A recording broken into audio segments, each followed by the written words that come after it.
Obviously there's fabulous women like Sue Maslin, who writes, directs, produces, and is an all-rounder. There's a number of female leaders that inspire me. In the Australian industry, I think you can go back as far as the early silent era with the likes of Lottie Lyle. My first job when I was 23 years old was working for an amazing woman who was the head of marketing for music, which was where I started my career. Her name was Vivian Hudson. She worked in what was considered to be an incredibly male-dominated industry. Sonia Armstrong, who's one of Australia's biggest producers of commercial television. She played with the boys, she went up against the boys, she delivered an incredible program of mentorship to young women in the business, and I think she was one woman that really created change. She was the person that inspired me to continue my career in entertainment. A lady by Sue Zirk, by the name of Sue Zirk. She's the marketing director for 20th Century Fox. The female leader who inspired me was my aunt, who was the first female president of the New South Wales Law Society.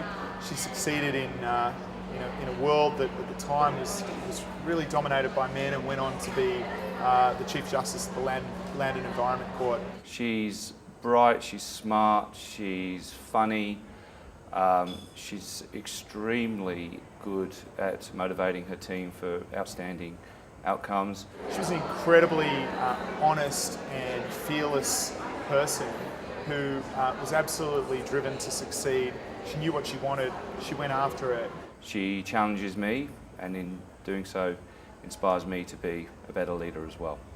Look, Natalie Miller was a great inspiration to me when I was a distributor many years ago. She was one of the few women around when I was working in film distribution.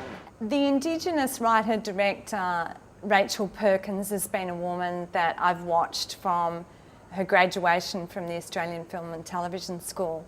She's gone on to be very brave and courageous in her filmmaking. I loved watching the way in which she negotiated. I loved watching how she stood her ground on so many issues, and always, just about always, got what she wanted. Pat Lovell, Sue Milliken, Jan Chapman, I mean, these incredible women, incredible films that have worked in the business and the creative side of what they do. Stacey Snyder, who actually heads up DreamWorks out of LA.